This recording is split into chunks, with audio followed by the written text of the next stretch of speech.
Creo que todos estaríamos de acuerdo en decir que la inclinación natural de una persona que tiene buenas noticias es querer contárselas a todo el mundo. Especialmente si las noticias son realmente buenas, nuestro impulso es aún mayor. Nuestro impulso es aún mucho más apremiante de querer contar esas noticias. Y algunas veces me pasa que en nuestras reuniones de ancianos o en las reuniones que tengo con el cuerpo administrativo del seminario, tenemos que decidir quién va a comunicar a alguien una buena noticia. Puede ser un seminarista a quien hemos decidido ayudar financieramente, o quizás sea alguien que queremos que sirva en cierta posición o cuya solicitud de trabajo ha sido aprobada. Y son buenas noticias que nosotros sabemos que le gustarán a los destinatarios, a los receptores de esas noticias. Y por tanto, nos peleamos de alguna manera para saber o para determinar quién va a contar esa buena noticia a la persona. Cuando nosotros consideramos que el Evangelio de Jesucristo es la mejor noticia jamás contada en la historia y por toda la eternidad, nuestro deseo de querer contar esa historia a otros debería ser irresistible, debería ser apremiante, debería ser increíble. Y esta es precisamente la razón por la cual los nuevos cristianos son a menudo los más apasionados en ir y contar las buenas nuevas de salvación al mundo, en predicar el Evangelio. Los nuevos creyentes pueden ser asombrosamente eficaces en lo que concierne a la evangelización. ¿Por qué? Porque están tan obsesionados por la gloria del Evangelio que han descubierto, están tan obsesionados por la gloria grandiosa de las buenas nuevas que quieren hablar con todo el mundo y aprovechan cada oportunidad que tienen para contar las buenas nuevas de salvación a las personas. Ahora, desafortunadamente y con mucha frecuencia, esta pasión disminuye con el tiempo. Porque el nuevo creyente se da cuenta de que no todo el mundo piensa que el Evangelio son buenas nuevas. Muchos desprecian el mensaje. Muchos se sienten ofendidos por el Evangelio. Otros simplemente aman tanto su pecado que no quieren escuchar un mensaje que los llama al arrepentimiento, a cambiar de dirección. Y encima de esto, los cuidados de este mundo y las distracciones de esta vida compiten muchas veces por nuestro tiempo, ¿no es así? Compiten por nuestra atención. Por tanto, no debe sorprendernos que ese sentido inicial de admiración por el Evangelio, ese sentido inicial de asombro por las buenas noticias de salvación pueda disminuir poco a poco con el paso del tiempo. No debe sorprendernos. Pero lo que sí debería alarmarnos es que nos suceda cuando somos parte de la iglesia de Cristo. Eso debe alarmarnos. Es trágico pensar que el Evangelio se puede transformar en viejas noticias para los cristianos. Y el Evangelio se puede transformar en viejas noticias y dejar de edificarnos en el día a día. De modo que creo que es necesario recordar lo completamente vital que es la tarea de predicar el Evangelio de Cristo en todo momento y en todo lugar. Y para eso vamos a examinar Romanos capítulo 1, versículos 14, 15 y 16. Así que los invito a que abran sus Biblias esta mañana al primer capítulo de la epístola de Pablo a los Romanos. Y vamos a estar estudiando esta mañana los versículos 14, 15 y 16, porque en este pasaje Pablo hace tres declaraciones sobre el Evangelio, la evangelización y la edificación. Romanos capítulo 1, versículo 14, Pablo escribe y dice: a griegos y a no griegos, a sabios y a no sabios soy deudor. Así que, en cuanto a mí, pronto estoy a anunciaros el Evangelio también a vosotros que estáis en Roma, porque no me avergüenzo del Evangelio, porque es poder de Dios para salvación a todo aquel que cree, al judío primeramente y también al griego. Oremos al Señor. Querido Padre, te damos gracias esta mañana porque podemos abrir tu palabra, escuchar tu voz por medio de la predicación. Señor, te ruego, te pedimos que puedas abrir nuestros ojos, no los ojos físicos, sino los ojos espirituales, para poder entender las verdades preciosas del Evangelio de Cristo Jesús. Señor, te ruego que tomes cautivo todo pensamiento que tengamos y que lo orientes a escuchar atentamente tu palabra. Ayúdanos con tu Santo Espíritu para entenderla, para poder escudriñarla bien y por sobre todo para poder aplicarla a nuestro corazón. Danos de tu gracia, oh Dios, de esa gracia que no merecemos, pero es justamente por la obra de Cristo que tenemos acceso a ella. Lo pedimos todo esto en el nombre de Cristo Jesús. Amén. El título de mi mensaje es justamente el Evangelio, la evangelización y la edificación. Y vamos a ver 3 declaraciones esta mañana que hace Pablo en este pasaje, Romanos 1, del 14 al 16. La primera declaración tiene que ver con la deuda que todos los cristianos tenemos de predicar el Evangelio. La deuda, si están tomando notas, ese es el primer punto. Noten, Pablo hace una declaración en el versículo 14 sobre la deuda que todo creyente tiene de ir y predicar el Evangelio. Noten cómo comienza Pablo, versículo 14 en sus Biblias, dice: a griegos y a no griegos, a sabios y a no sabios soy deudor. Ahí está, esa es la primera declaración que hace Pablo. Pablo dice, soy deudor. Ahora, históricamente, esta palabra, soy deudor, esta expresión que Pablo hace al final del versículo 14, ha sido entendida para decir que el apóstol se encontraba en una obligación divina de predicar el Evangelio principalmente a los gentiles. Así es como ha sido entendido esta expresión históricamente que Pablo hace al final del versículo 14. Noten, por ejemplo, nosotros sabemos eso por otros pasajes como Hechos capítulo 9, donde vemos esta obligación que él tenía de no solo predicarle a los judíos, pero principalmente de enfocarse en los gentiles.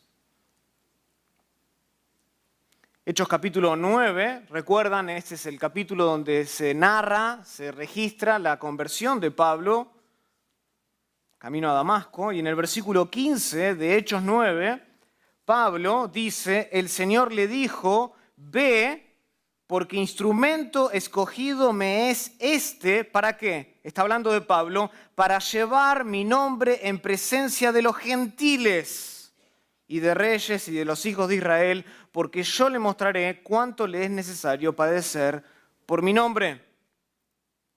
Ahí está, Pablo tenía una misión y era llevar el Evangelio de Cristo a los gentiles principalmente. Tal como lo expresa Pablo en otra epístola, en 1 Corintios capítulo 9, versículos 16 al 17, él dice, me es impuesta necesidad. ¿Impuesta por quién? Por Dios, él dice. Me es impuesta necesidad, y él llega a expresar, y ay de mí si no anunciar el Evangelio.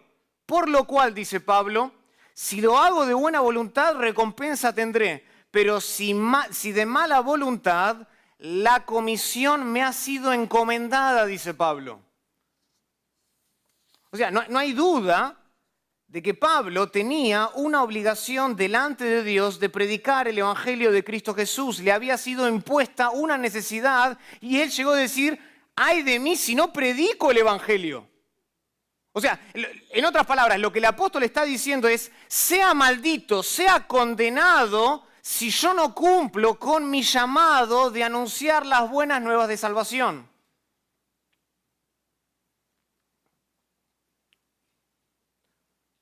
Pablo tenía entonces una obligación, Pablo tenía un llamado especial de predicar el Evangelio de Cristo, una comisión a los gentiles principalmente. Pero me llama la atención a mí, si volvemos a Romanos capítulo 1, versículo 14, de que el pasaje no habla de obligación. El pasaje habla de deuda. ¿Notaron eso? Dice, soy deudor. Dice, no estoy obligado. Soy deudor.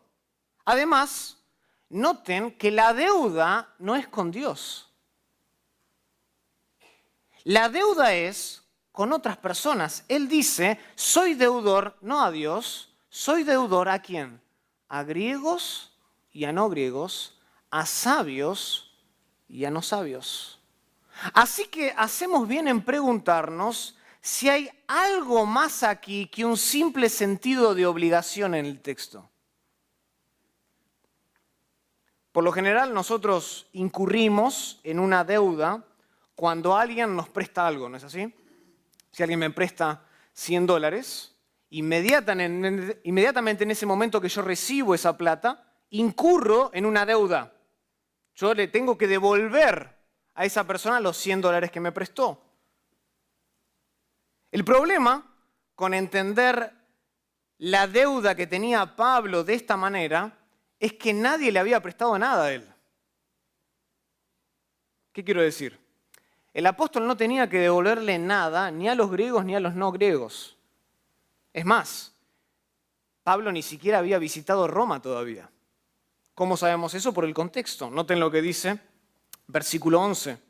Porque deseo veros, dice, para comunicaros algún don espiritual a fin de que seáis confirmados. Esto es, para ser mutuamente confortados por la fe que nos es común a vosotros y a mí. Pero no quiero, hermanos, dice, que ignoréis que muchas veces me he propuesto ir a vosotros, pero hasta ahora, noten lo que dice entre paréntesis, hasta ahora he sido estorbado. O sea, Pablo todavía no había visitado Roma. No había visitado la iglesia que estaba ahí. Entonces, ellos no le habían prestado nada. Si alguien le había dado algo, ¿quién era?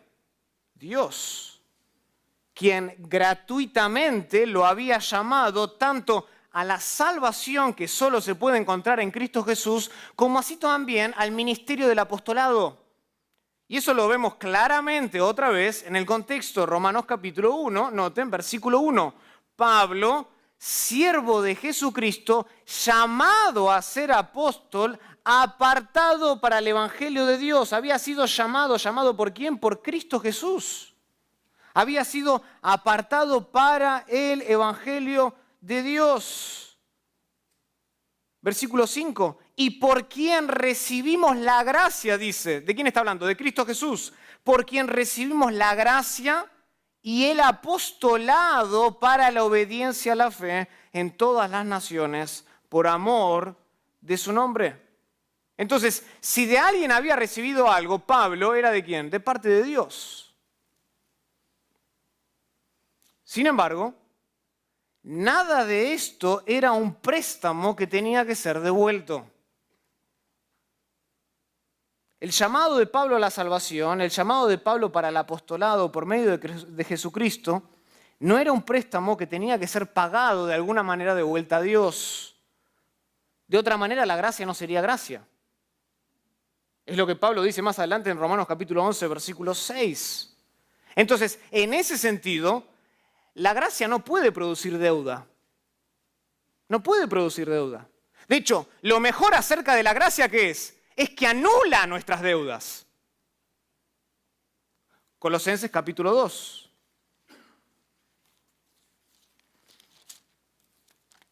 Colosenses capítulo 2.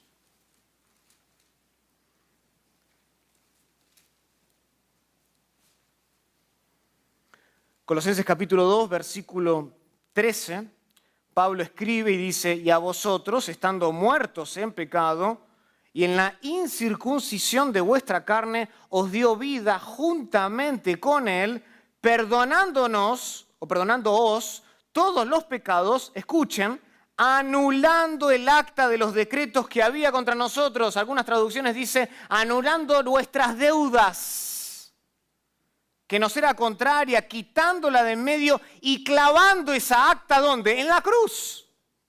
Lo mejor de la gracia, ¿qué es? Que anula nuestras deudas. Entonces, nosotros no somos deudores a Dios en el sentido de que nos ha dado de su gracia. Nosotros somos deudores a Dios, ¿saben por qué? Porque le robamos su gloria. Robar también convierte a alguien en un deudor. No solo cuando hay un préstamo de por medio. Cuando alguien roba, a esa persona inmediatamente se convierte ¿en qué? En un deudor. Y nosotros todos, desde que nacemos, hemos incurrido en una deuda contra Dios al sustituir la gloria que le pertenece solamente a Él por otras cosas que nos gustan más a nosotros. Y ese es el punto de Pablo, si ustedes analizan el pasaje de Romanos 1 más adelante, es justamente lo que va a decir. Por ejemplo, versículo 22 de Romanos 1 dice, profesando ser sabios, se hicieron necios. ¿Cómo se hicieron necios? Cambiaron la gloria del Dios incorruptible en semejanza de imagen de hombre corruptible, de aves, de cuadrúpedos y de reptiles. Ahí está. Desde que nacemos nosotros incurrimos en una deuda con Dios al sustituir su gloria. Esa es la esencia del pecado. Por cuanto todos pecaron y están ¿qué? Destituidos, separados de la gloria de Dios. Y esa es la deuda que todo hombre tiene por naturaleza delante de Dios, desde que nace. Pero cuando la gracia de Dios viene a nosotros en el Evangelio de Cristo, ¿qué hace? Anula todas nuestras deudas. Anula nuestras deudas. No es que nos hace deudores con Dios otra vez. Eso sería absurdo. Sacarnos de una deuda y ponernos en otra. No. Sino que anula todas nuestras deudas y después nos hace deudores, no con Dios, sino que nos hace deudores con otras personas que necesitan la gracia tal como nosotros la necesitábamos. Y ese es el punto de Romanos 1:14. En ese sentido, Pablo se veía a sí mismo con un deudor. ¿Deudor a quién? No a Dios, deudor a griegos y a no griegos, a aquellos que no habían escuchado el Evangelio de Cristo Jesús y que necesitaban desesperadamente la gracia para que cancele sus deudas. Y eso es lo que Pablo nos enseña en este pasaje, que el cristiano está en deuda con todas las personas que no conocen la gracia de Dios. Estamos endeudados. Tú y yo les debemos el Evangelio, no porque ellos nos hayan prestado algo, sino porque la misma naturaleza de la gracia lo demanda así. Piensen conmigo por un instante. Si nosotros no anunciamos las buenas nuevas de salvación al mundo, entonces demostramos no haber entendido bien la gracia de Dios en nuestra vida. ¿Por qué? Porque retener la gracia y no querer compartirla es querer enseñorearse de ella. Es querer adueñarse de la gracia de Dios. Es decir, que yo estoy calificado y ellos no. Yo estoy calificado para haber recibido este mensaje y ellos no. Hacer eso es robarle a la gracia su carácter de gratuidad. La Biblia nos enseña que la gracia es más preciosa que todo tipo de expresión. No la merecemos de Dios y nadie puede realmente merecerla de nosotros. ¿Por qué? Porque lo que es inmerecido no puede merecerse de ningún modo y eso es la gracia. Por esta razón, Pablo dice que una vez que la gracia nos nosotros, todos, quedamos en deuda de dársela al mundo gratuitamente y por igual. Esa es la deuda que tenemos. Y esto explica por qué Pablo se sentía en deuda con griegos y con no griegos, dice el texto.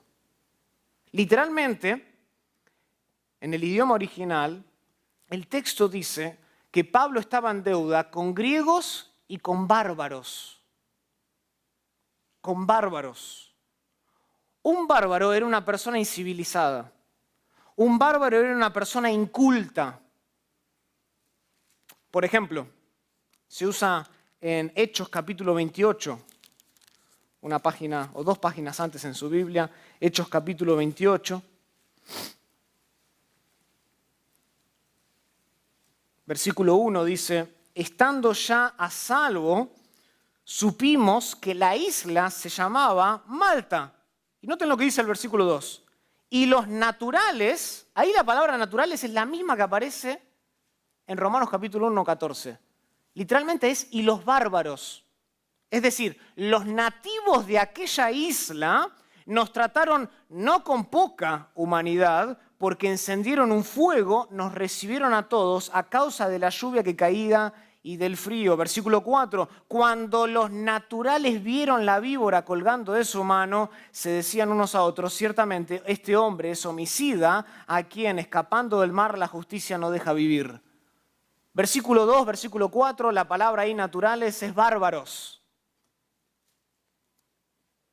Los habitantes de esa isla. En 1 Corintios capítulo 14, versículo 11, se vuelve a utilizar esta palabra. En Colosenses capítulo 3, versículo 11, otra vez, solo 4 veces se usa, o en 4 pasajes se usa esta palabra que aparece aquí en Romanos capítulo 1, la palabra bárbaro. Era una persona que era considerada inculta, incivilizada. Y antiguamente la palabra se utilizaba para hacer referencia al balbuceo, al tartamudeo. Esta palabra en griego es una palabra onomatopéyica. Es decir, que por su mismo nombre, de alguna manera hace resonar lo que quería decir. Es una palabra onomatopéyica, significa hacer sonidos que no se pueden entender. Como cuando nosotros escuchamos un idioma que no podemos entender, simplemente escuchamos sonidos. Y en la antigüedad la palabra que aquí aparece en el original era como decir bar, bar, bar, bar, bar, bar. No se sabe lo que está diciendo. Hacía referencia al tartamudeo, al balbuceo. Entonces, ¿qué hacían los griegos? Los griegos, cuando veían a alguien que no era no nativo o que no había adoptado la cultura griega, utilizaban esta palabra peyorativamente, con mal gusto, para referirse a una persona que no fuera griega. Noten entonces el contraste que está haciendo Pablo. Pablo está diciendo: yo soy deudor de darles el evangelio a los griegos, que en aquella época, ¿qué era un griego? Un griego era un hombre de cultura. Un griego era una persona con un alto nivel de sofisticación. Un griego era un sabio. Y Pablo dice: estoy en deuda con ellos y estoy en deuda ¿con quién también? Con los bárbaros, que en contraste al griego, el bárbaro representaba ¿a quién? A las masas más toscas, a los hombres y a las mujeres sin educación. Un griego dijo una vez: puede que los bárbaros se topen con la verdad, pero hace falta ser griego para entenderla. Y esa es la división que había en la cultura en aquel tiempo. O eres griego o eres un bárbaro. O eres civilizado o eres un inculto. ¿Y cuál es el punto de Pablo en el versículo 14? Es que él estaba en deuda con todos. Con todos. Es decir, la cultura, la inteligencia y la educación no califica a nadie para el Evangelio de Cristo. Y ser ignorante, ser iletrado, no haber ido a la escuela, no descalifica a nadie tampoco de recibir el Evangelio de Cristo Jesús. Hermanos, no hay requisitos para la gracia de Dios. Nadie califica para ella. No hay nadie que sea más o menos merecedor de la gracia de Dios. Y esto nos hace deudores a todos. A todos. Imagínense si fuéramos cautivados por esta realidad de la gracia radicalmente gratis que vino a nuestra vida. ¿Qué gran diferencia haría en la iglesia? Imagínense lo que esto significaría para la evangelización si todos los días nosotros recordamos que estamos endeudados con los educados y con los no educados, con los sofisticados y con los simples por igual, con los privilegiados y con los menos favorecidos también. Oh Señor, abre nuestros corazones más y más para palpar el poder de tu gracia. Que Dios despierte en nosotros ese sentido de deuda que tenemos como resultado de haber entendido la gracia de Dios.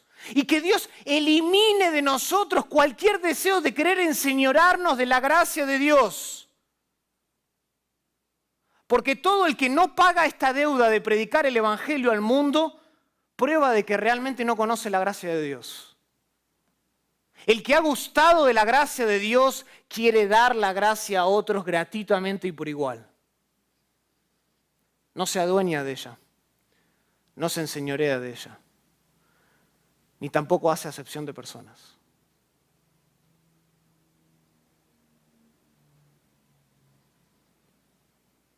Ahora, después de haber explicado la deuda que tenemos todos los cristianos, Pablo va a hacer otra declaración. Otra declaración importante en el pasaje, y esa la encontramos en el versículo 15, y tiene que ver con la diligencia con la que debemos predicar el evangelio. Vimos la deuda que tenemos ante todos, y en el versículo 15 vamos a ver, y Pablo se va a enfocar en la diligencia con la que debemos predicar el evangelio. Noten, el apóstol continúa diciendo, así que, en cuanto a mí, pronto estoy a anunciaros el evangelio a vosotros que estáis en Roma. Pronto estoy. Esa es la segunda declaración. En el versículo 14 dice, soy deudor. ¿Y ahora qué dice? Pronto estoy. Habla de diligencia, un sentido de urgencia por hacer algo. Y noten que este versículo, el versículo 15, está estrechamente relacionado con el versículo anterior. Esta frase que aparece en nuestra traducción, así que, al principio del versículo, indica que el versículo 15 es una inferencia del versículo 14. Otra manera de traducirlo sería a griegos y a no griegos, a sabios y a no sabios, soy deudor, de ahí que, o es por eso que, en cuanto a mí, pronto estoy. Hay una relación muy estrecha entre el versículo 14 y el versículo 15. Y la relación es esta. Lo que Pablo dice de manera general en el versículo 14, ahora en el versículo 15 lo va a decir de manera específica. Y va a hablar de la deuda específica que él tiene, ¿con quién? Con los cristianos que están en Roma, que eran predominantemente gentiles creyentes en Cristo Jesús. Y por lo visto, Pablo dice, y podemos ver en el texto, que él estaba ansioso por predicarles el evangelio. Ahora, noten que nosotros generalmente no pensamos de predicar el evangelio a creyentes. Nosotros cuando hablamos de predicar el evangelio, ¿a quién estamos hablando? A incrédulos. Generalmente en la iglesia pensamos de esa manera, pero noten lo que está diciendo Pablo. La carta está dirigida a la iglesia. Y él dice, así que porque soy deudor a todos, pronto estoy a anunciaros el evangelio también ¿a quién? A vosotros que estáis en Roma. Se está dirigiendo a creyentes.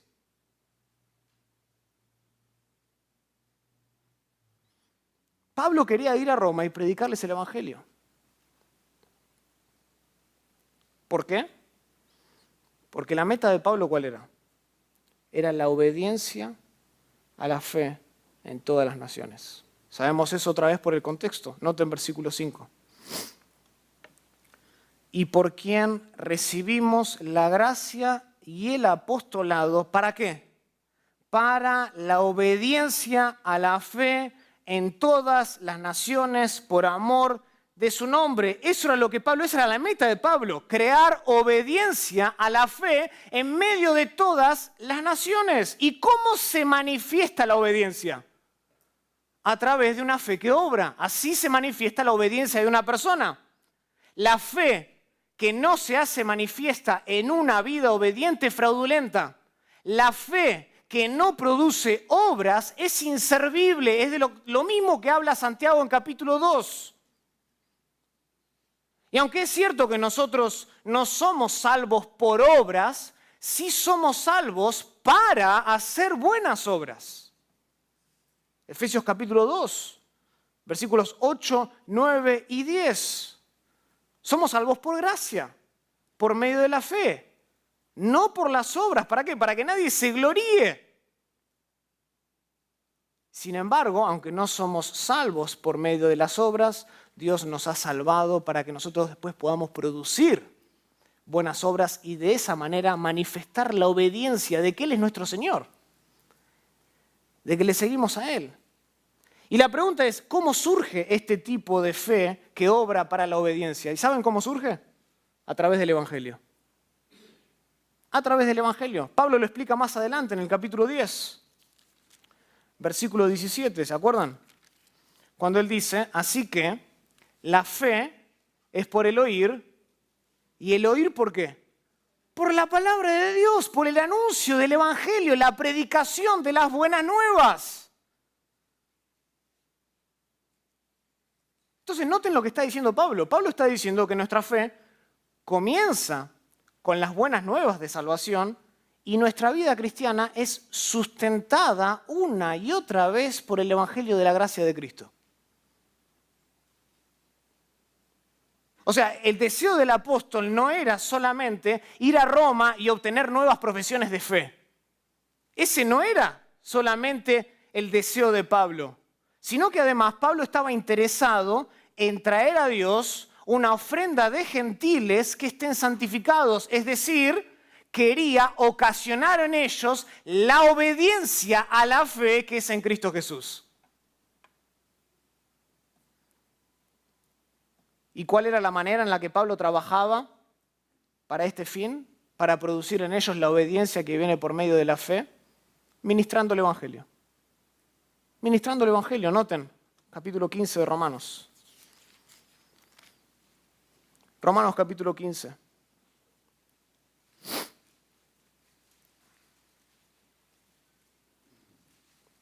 Romanos 15, versículo 15. Pablo dice, mas os he escrito, hermanos, en parte con atrevimiento, como para haceros recordar por la gracia que Dios me es dada, para ser ministro de Jesucristo a los gentiles, ¿cómo?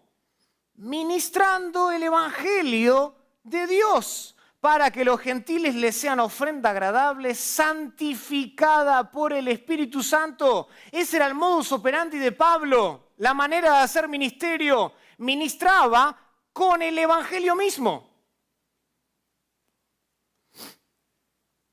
Entonces es el mismo Evangelio de la gracia que salva y ese mismo Evangelio de gracia que salva al pecador es el mismo Evangelio de la gracia que santifica al pueblo de Dios.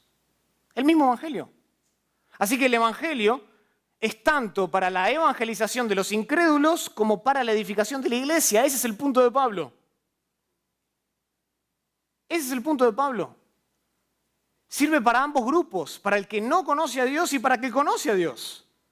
Para el que está muerto espiritualmente hablando y para el que está con vida juntamente con Cristo. El Evangelio es para ambos. En las palabras de Milton Vincent, que él ha escrito un hermoso libro llamado Manual del Evangelio para Cristianos, que lo recomiendo siempre, él dice, Dios no nos dio su Evangelio solo para que lo pudiéramos adoptar y ser convertidos y lo dejamos ahí. No, en realidad, dice Vincent, Él, Dios, nos ofrece el Evangelio todos los días como un regalo que continúa dándonos todo lo que necesitamos para la vida y para la piedad. Ese es el regalo del Evangelio. Entonces, los cristianos debemos escuchar tanto el Evangelio como los no cristianos. De hecho, escuchen, si nosotros nos predicáramos el Evangelio a nosotros mismos todos los días, los no creyentes tendrían menos dificultades de creer en Él. ¿Por qué? Porque verían el poder del Evangelio irradiar de maneras indisputables en la iglesia de Cristo Jesús. verían el cambio de personas que son transformadas, santificadas, como una ofrenda agradable delante de Dios. Así que Pablo dice, pronto estoy. Anunciaros el Evangelio también a vosotros, dice, a los que están en la iglesia. Ahora, ¿cuál es el énfasis de Pablo en este versículo? El énfasis principal está en la diligencia con la que Pablo les predicaba a creyentes y a no creyentes. El texto en ese sentido es claro. La palabra que ahí aparece traducida como pronto, en el original literalmente significa estoy listo, estoy dispuesto.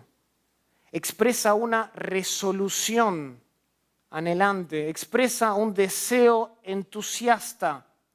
Y en el contexto, la idea es que el apóstol estaba entusiasmado, estaba ansioso por pagar su deuda. Esa es la relación con el versículo 14. Así que porque tengo esta deuda con todos, estoy ansioso, entusiasmado. Pablo no solo estaba dispuesto, sino que además Pablo estaba profundamente deseoso de ir a Roma y predicar el Evangelio. Pablo no iba a Roma con el deseo de hacer turismo. No. Y Pablo tampoco veía la tarea de predicar el Evangelio como algo desagradable, como una carga pesada, difícil de llevar, o peor aún, Pablo no veía todo esto como un estorbo. Muy por el contrario.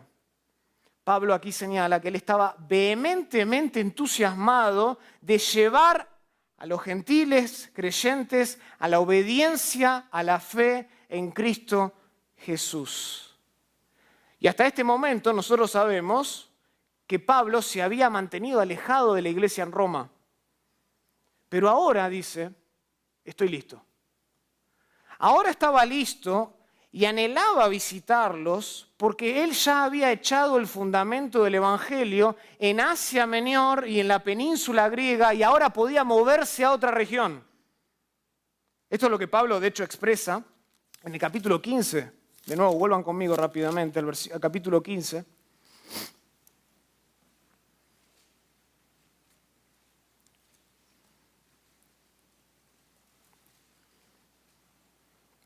Versículo 20, noten.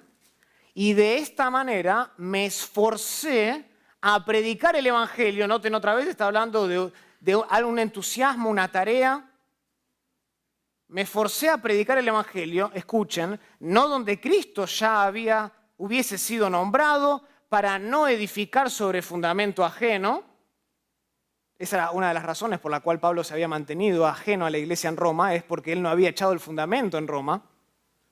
Sino como está escrito, aquellos a quienes nunca les fue anunciado acerca de él verán, y los que nunca han oído de él entenderán. Por esta causa me he visto impedido muchas veces de ir a vosotros. ¿Por qué? Porque él quería echar el fundamento en otras regiones. Esa región era Asia Menor y la península griega. Y ahora que ya había, y él dice, nota en versículo 23, pero ahora no teniendo más campo en estas regiones, ya había predicado el Evangelio, había esparcido la semilla de la gracia de Dios, ahora dice voy a ir a visitarlos. Voy a ir a visitarlos.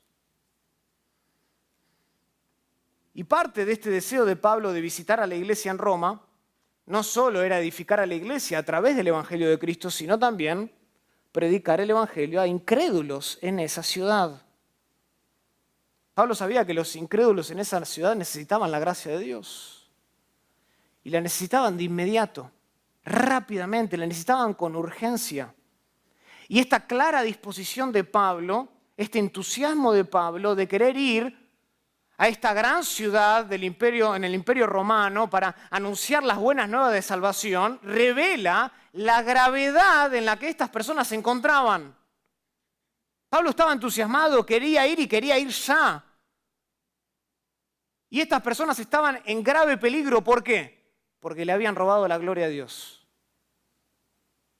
Y estaban en deuda con un Dios infinitamente airado. Como describe justamente el capítulo 1, el capítulo 2 y el capítulo 3 de Romanos.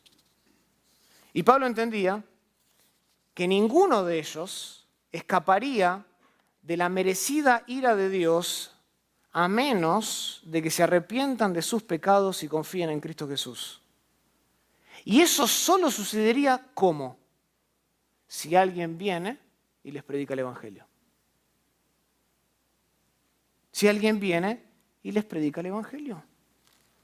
Romanos capítulo 10, versículo 14. ¿Cómo pues invocarán a aquel en el cual no han creído? ¿Y cómo creerán en aquel de quien no han oído? ¿Y cómo oirán sin haber quien les predique? ¿Y cómo predicarán si no fueran enviados? ¿Cómo estas personas que estaban en Roma iban a oír, a creer, a invocar el nombre de Jesús si no había nadie que les predique? Y Pablo dice y sabe eso y dice, yo quiero ir a Roma y predicarles el Evangelio de la gracia.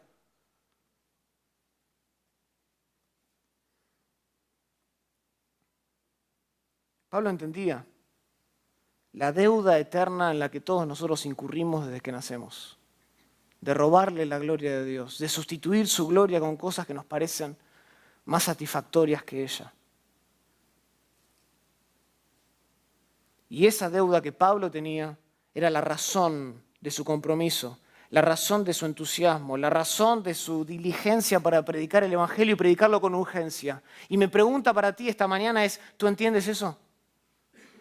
¿Tú entiendes la deuda que tienes con todos? Y si lo entiendes, ¿entiendes también la diligencia que esa deuda debe producir en ti? Escuchen, si una persona muere sin Cristo no tiene esperanza. ¿Tú entiendes eso? Que una persona si muere sin Cristo Jesús no tiene esperanza. Está condenado. Está condenado delante de un Dios que es santo, que no puede aceptarlo al reino de los cielos, que ha robado de su gloria. Y esa persona, si muere sin Cristo, un día tendrá que enfrentar la ira de un Dios todopoderoso. Hermanos, Dios es terrible para el que no tiene a Cristo.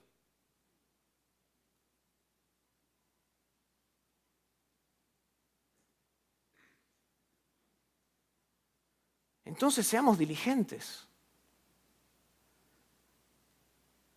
Seamos diligentes para predicar el Evangelio de la gracia a personas de todas las naciones sin hacer distinción alguna. Sean educados o no educados, sean sofisticados o iletrados. No importa el trasfondo, no importa la ciudad, no importa la nacionalidad, estamos en deuda con todos. Por eso la gran comisión de Jesucristo, Mateo capítulo 28, versículo 19, id pues y haced discípulos a todas las naciones. O sea, no hay clase ni grupo que deba ignorarse porque todo el que no tenga el Evangelio está perdido igual que cualquier otro. E igualmente también puede salvarse por medio del Evangelio. ¿Entienden eso? El Evangelio es el gran igualador, iguala a todas las personas. Y con esa misma diligencia con la cual nosotros queremos predicar el Evangelio a los que no conocen la gracia de Dios, también prediquemos el Evangelio en la iglesia. Sí, a cristianos.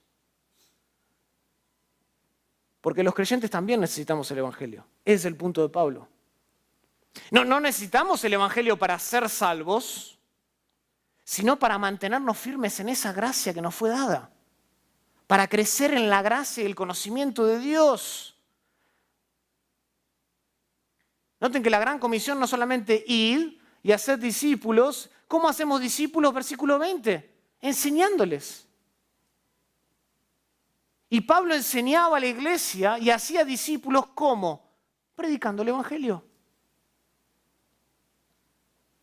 Porque él entendía que nuestra fe se nutre de las buenas nuevas de salvación. Y nuestra obediencia se nutre de la fe. Por tanto, si nosotros queremos producir la obediencia a la fe que Cristo demanda, debemos escuchar y predicar el Evangelio de la gracia gratuita una y otra vez, sí, dentro de la iglesia. Dentro de la iglesia. Recordarnos el Evangelio. una y otra vez entre creyentes. Porque el Evangelio nunca pasa de moda. Es como un diamante que tiene muchas facetas y al cual podemos volver una y otra vez y encontraremos gracia y seremos recordados de que Cristo es nuestra justicia. Finalmente, Pablo hace una tercera y última declaración en este pasaje.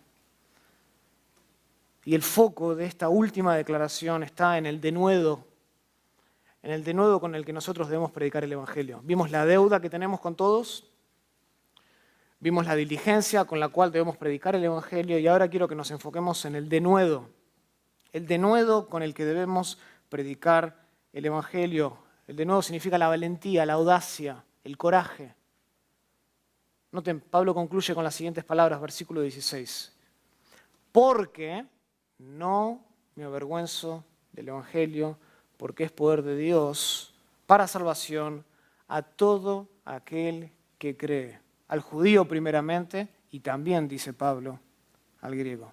Ahora noten lo siguiente. Al igual que el versículo 15, el versículo 16 está lógicamente conectado con el versículo anterior. ¿Ven eso? Gramaticalmente hay una conexión. Lamentablemente, esta conexión es obviada por muchos debido a la función que Romanos capítulo 1, versículos 16 y 17 tiene en la epístola entera. Muchos consideran Romanos 1, 16 y 17 como la tesis principal de la carta. Y con razón, sí es la tesis principal. Pero el problema es que la mayoría de los comentaristas separa el versículo 16 del versículo 15. Pero noten, en el texto original, como así también en castellano, hay una relación muy estrecha entre el versículo 15 y el versículo 16. Noten con qué comienza el versículo. ¿Por qué? Está conectado a lo que viene antes. Ese porque es un indicador de causa, indica una razón. Esto quiere decir que el versículo 16 en realidad explica la diligencia que Pablo tenía de ir y predicar el Evangelio a incrédulos en Roma y a creyentes en Roma. Pronto estoy a anunciaros el Evangelio, porque no me avergüenzo del Evangelio. ¿Ven eso? ¿Ven la conexión entre el versículo 15 y el versículo 16? O sea, la palabra porque es más que una simple transición en el texto. La palabra porque está arraigando el deseo entusiasta que Pablo tenía de predicar el Evangelio a un espíritu denodado, a un espíritu de coraje, de valentía. Dicho de otro modo, el versículo 16 es la base, el fundamento de esa resolución que Pablo tenía de predicar el Evangelio de Cristo Jesús. Pablo sabía que Roma era un lugar muy difícil, razón por la cual los cristianos de allí ya habían sido perseguidos por las autoridades. Pablo sabía que esta ciudad estaba infestada de inmoralidad, de idolatría, incluso el culto al emperador, al gran César.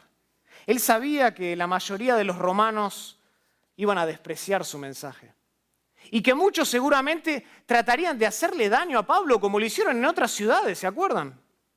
Y Pablo tuvo que escapar. Y sin embargo, a pesar de que Pablo sabía todo eso, él tenía un denuedo fervoroso por ir allá y predicar el Evangelio de Cristo por amor a los perdidos y por amor al pueblo de Dios. Pablo nunca desistió ante la oposición. Pablo nunca se descorazonó por las críticas y Pablo nunca, por ninguna razón, se avergonzó del Evangelio de Cristo Jesús. Nunca se sintió avergonzado. Y aunque el Evangelio en aquel entonces, como lo sigue siendo hoy, es una piedra de tropiezo a los judíos y también a los gentiles, nosotros sabemos que el Evangelio es la única forma en la que Dios puede salvar al pecador. Es la única forma que Dios ha provisto para la salvación. Por consiguiente, Pablo estaba lleno de denuedo, lleno de coraje, de una proclamación audaz, valiente, no avergonzada. Y esa deuda que él tenía lo impulsaba, lo impelía a predicar el Evangelio con toda valentía. Es como el viento cuando sopla en una vela. Y esa deuda que él tenía impelía el barco de Pablo por ir y predicar el Evangelio con toda valentía, con toda audacia. Y a pesar de que los incrédulos lo avergonzaban y a pesar de que los incrédulos buscaban maneras siempre de humillar a Pablo, Pablo nunca los miraba con menosprecio. Cuidado con esto, hermanos. Cuidado con mirar al incrédulo con menosprecio. No cultivemos nosotros sentimientos de menosprecio en nuestro corazón, sentimientos de desdén en nuestro corazón a los que nos avergüenza por causa del Evangelio. Porque nos van a avergonzar. Más bien nosotros lo que tenemos que hacer es ahogar ese sentimiento de menosprecio con la gracia que hemos recibido de parte de Dios. Y cuando nuestro corazón quiere cultivarse y quiere crecer ese menosprecio para aquella persona que nos avergonzó por demostrarles y por hablarle de nuestra fe, ahogarlo inmediatamente con el agua de la gracia de Dios y sentirnos que estamos endeudados con ellos, con la incredulidad de ellos, a darle la gracia que Dios nos ha dado y a amarlos más y a predicarlos más y a vivir de acuerdo al Evangelio de Cristo Jesús. De eso se trata, hermanos, a vivir vidas como es digno del Evangelio de Cristo.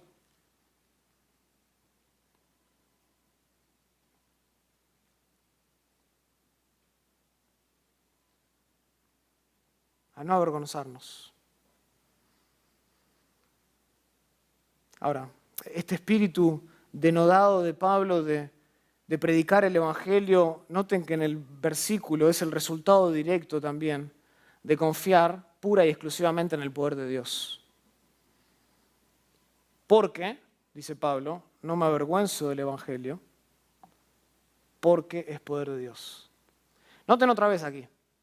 Pablo vuelve a utilizar el mismo indicador de causa o de razón que utilizó al principio del versículo 16.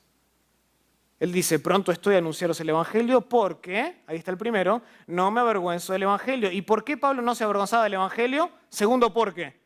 Porque es poder de Dios.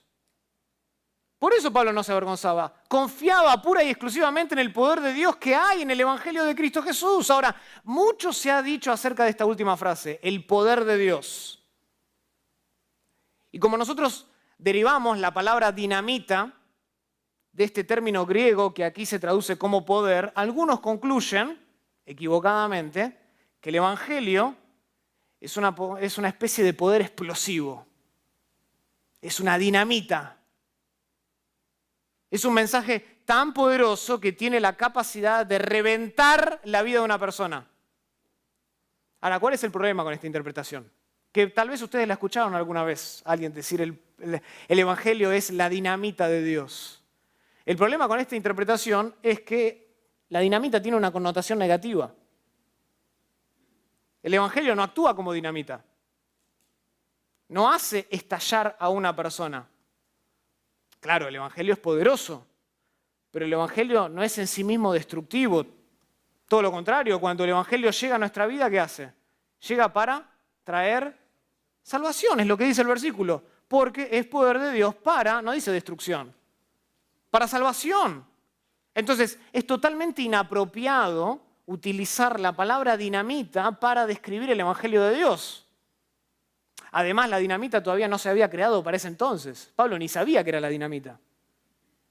Entonces está mal hablar del Evangelio como un poder explosivo, como una dinamita destructiva.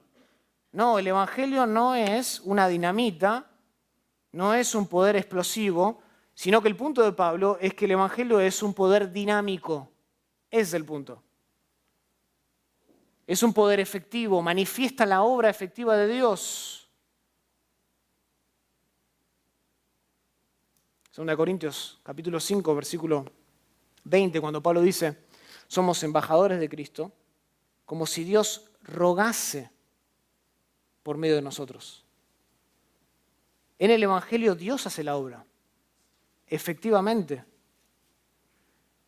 Y el Evangelio lleva consigo la omnipotencia de Dios en todo momento y de manera constante. Es un mensaje que, por ser de Dios, porque el mensaje del Evangelio le pertenece a Él y se origina en Él, hace lo que Dios quiere que haga y nunca puede volver vacío. El Evangelio no vuelve vacío. Y ese es el sentido de la palabra poder en el versículo 16 de Romanos 1. Expresa justamente la dinámica del Evangelio de Dios que actúa constantemente con entera libertad y siempre produce los resultados para el que fue enviado. Y esa es la razón por la cual Pablo no rehuía a predicar el Evangelio, no se avergonzaba del Evangelio, porque sabía que el Evangelio es poderosamente dinámico. Sabía que fuera del cielo el poder de Dios se manifiesta expresamente en el Evangelio de la gracia gratuita. Es el Evangelio lo que es poder de Dios para salvación. Y esto es lo mismo que nosotros debemos recordar. Lo mismo que nosotros debemos recordar para que nuestro testimonio en la iglesia no se enfríe.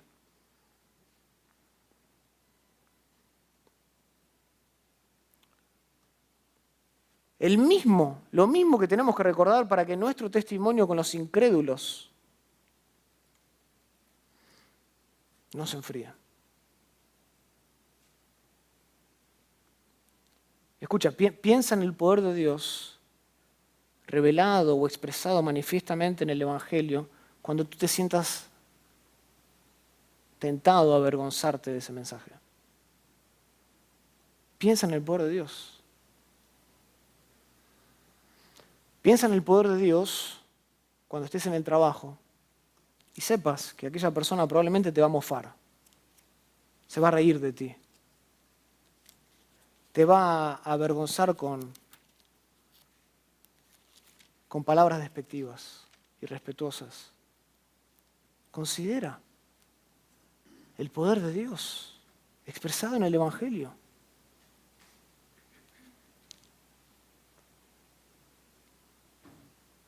Pablo sabía que esta es la tentación número 1 a la hora de predicar el Evangelio, el sentirse avergonzado. Por eso Pablo le escribe a Timoteo en 2 Timoteo 1:8, le dice, por tanto, no te avergüences de dar testimonio de nuestro Señor. Le ordena a Timoteo, no te avergüences, porque Pablo sabía la tentación que puede haber en nuestro corazón de sentirnos avergonzados del mensaje de la gracia. Entonces piensa en el poder, en la efectividad de este mensaje. Escuchen, no hay nada en el mundo que pueda anular la deuda que el incrédulo tiene con Dios sino el Evangelio de Cristo. No hay nada. Nada más sino el Evangelio de Cristo. El judaísmo, por más cerca que esté, el budismo, el hinduismo, el islamismo, no tienen un salvador que pueda resolver el problema de esa separación a causa del pecado del Dios Santo y ofrezca esperanza a los pecadores por la gracia a través de la fe y no de las obras. No hay otro mensaje. Solo hay un mensaje que salva a las personas y edifica al pueblo de Dios y es el Evangelio de Cristo Jesús. Entonces, prediquemos el Evangelio con denuedo, con valentía, con audacia, confiando en que Dios hará su obra en el mundo y en la iglesia por medio de él. Prediquémoslo, anunciémoslo, confiando en que Dios hará su obra y Dios edificará su iglesia por medio de él. Entonces, para concluir, si hay algo que nos debe apasionar a todos nosotros es el Evangelio. Si hay algo que realmente nos debe encender en llamas es el Evangelio de Cristo. Es la mejor noticia en todo el tiempo y en toda la eternidad. Es el único mensaje esencial realmente. El único mensaje. Y sin embargo, a pesar de que es la mejor noticia jamás contada, es la mejor noticia que nunca pasa de moda, nosotros dejamos que el mundo y miles de cristianos a nuestro alrededor vivan su vida sin un entendimiento profundo del Evangelio de Cristo. Y a pesar de que es la mejor noticia contada, dejamos que miles de personas a nuestro alrededor y miles de cristianos vivan sus vidas sin experimentar el gozo de vivir para Cristo. Entonces es hora. Es hora de recuperar ese sentido de admiración. Es hora de recuperar ese sentido de asombro que teníamos por el Evangelio como cuando creímos por primera vez. Estar totalmente cautivado por cuán gloriosa es esta noticia.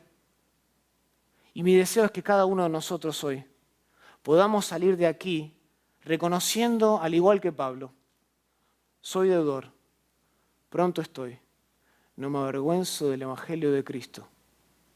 Es todo lo que necesito. Oremos al Señor. Padre, te damos gracias por este maravilloso pasaje. Hermoso pasaje que nos muestra y nos revela la gloria del Evangelio de Cristo Jesús. De que no hay salvación para el incrédulo aparte de Cristo. La mejor noticia jamás contada. De que Dios amó al mundo de tal manera que estuvo dispuesto a enviar a su Hijo para que se humanara, para que tomara forma de hombre, descendiera del cielo, dejara sus prerrogativas divinas de gloria y asumiera la forma de un siervo aquí en la tierra, viviera una vida perfecta y sin defecto y voluntariamente subiese a una cruz para morir en lugar de pecadores. Hombres y mujeres que merecen pagar una deuda eterna por haberte robado la gloria. Pero tú en tu gracia, oh Dios, enviaste al mundo a Cristo, aquel que no conocía pecado y que nunca conoció pecado, para que en el madero fuese tratado como si fuera el peor de los criminales, asumiese nuestra culpabilidad, tragase el trago eterno de la ira tuya, oh Dios, para que todo aquel que crea y se arrepienta de su pecado, confiese que Cristo es el Señor, pueda ser revestido con esa justicia que tú demandas para entrar al reino de los cielos. Oh Dios, qué gran mensaje. Qué gran mensaje y qué dicha es saber de que ese Salvador no quedó colgado en el madero. No quedó descomponiéndose en el fondo de una tumba, sino que al tercer día resucitó de entre los muertos. Y el gran conquistador, el León de Judá, se levantó de entre los muertos, gritó victoria, y hoy todo aquel que cree en Jesús, se arrepiente de su pecado y confía en Él para salvación, puede gritar victoria también. Victoria sobre el pecado, victoria sobre la muerte y victoria sobre el gran tentador Satanás. Qué hermoso y maravilloso mensaje, oh Dios. Te ruego que a nosotros que conocemos este mensaje, nos hagas proclamarlo, no solo con los incrédulos, sino también dentro de la iglesia. Que esta sea la manera de ministrar a otros, ministrándonos por medio de esta gran noticia, recordando que Cristo es nuestra justicia, a pesar de que muchas veces caemos. Cristo saldó, anuló nuestra deuda.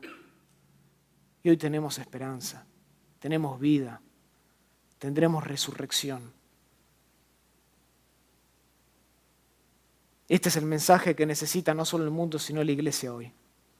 Ayúdanos a tener una visión no solo evangelística con los de afuera, sino también un deseo profundo de edificar a otros con el Evangelio aquí mismo en la iglesia. Lo pedimos todo esto en el nombre maravilloso de Cristo Jesús, nuestro amo. Amén.